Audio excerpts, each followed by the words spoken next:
Merci, Monsieur le Président, Monsieur le Ministre. Tout d'abord, comment ne pas partager votre ode à la responsabilité que vous venez de faire à l'instant, mais il ne faut pas seulement l'évoquer pour le port du masque, il faut le porter beaucoup plus dans le discours. Ça n'a pas été assez fait ces dernières années et je ne peux que vous rejoindre sur cette idée de remettre la responsabilité individuelle et collective au cœur de la gestion de cette énième vague Covid. Tout d'abord, Monsieur le Ministre, si les systèmes d'information SIDEP et Contact Covid sont maintenus temporairement à l'échelle du texte, je rappelle ici que de tels systèmes d'information devront un jour disparaître et le plus tôt sera le mieux. C'est ainsi que notre sensibilité sur les questions de données personnelles doit s'exprimer. Et vous avez à plusieurs reprises évoqué les fausses informations. Et si vous voulez vraiment leur tordre le cou, je crois qu'il faut être très clair sur les mesures qui ont été abandonnées dans le nouveau projet de loi. Il faut être transparent sur le bilan de ces mesures. Je pense en particulier au pass sous toutes ses formes, mais je pense aussi à l'application Tous Anti-Covid, dont l'utilité vient d'être jugée quasi marginale par la CNIL, dans son rapport qu'elle a publié la semaine dernière. Que n'ai-je entendu ici au Sénat quand cette mesure a été votée?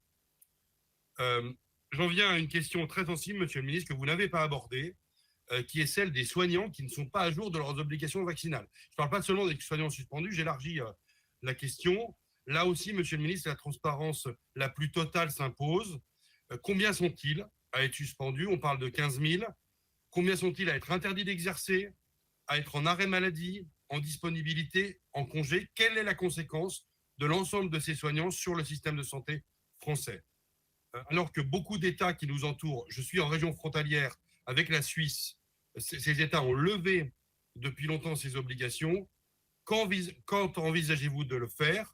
Là aussi, Monsieur le Ministre, le plus tôt sera le mieux. Merci. Merci, monsieur.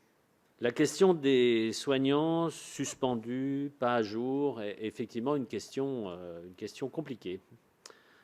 Il y aurait, malheureusement, je ne peux pas avoir de chiffres précis à 1 près, même à 10 près, il y aurait environ 12 000 professionnels de santé concernés.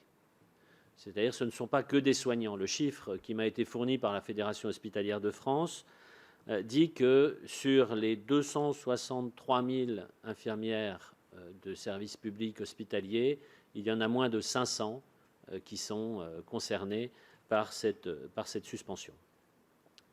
Globalement, c'est à peu près 0,4% de l'ensemble des professionnels de santé. Et là, je rends hommage aux 99,6% qui se sont vaccinés dans une logique de protection individuelle, bien sûr, mais surtout dans une logique de protection collective, non seulement pour protéger notre système de santé, mais aussi pour pouvoir rester au front.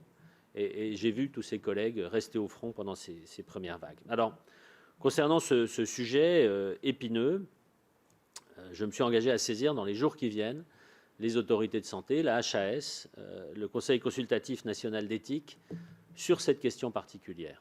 Nous avons toujours, pendant cette pandémie, suivi l'avis des scientifiques et nous continuerons à suivre l'avis des scientifiques. Une fois ces avis récupérés, je réunirai les syndicats de personnel soignants pour leur présenter ces avis et avoir une discussion, là aussi, transparente avec eux, que chacun prenne ses responsabilités, non pas sur des idées, mais sur des arguments scientifiques précis.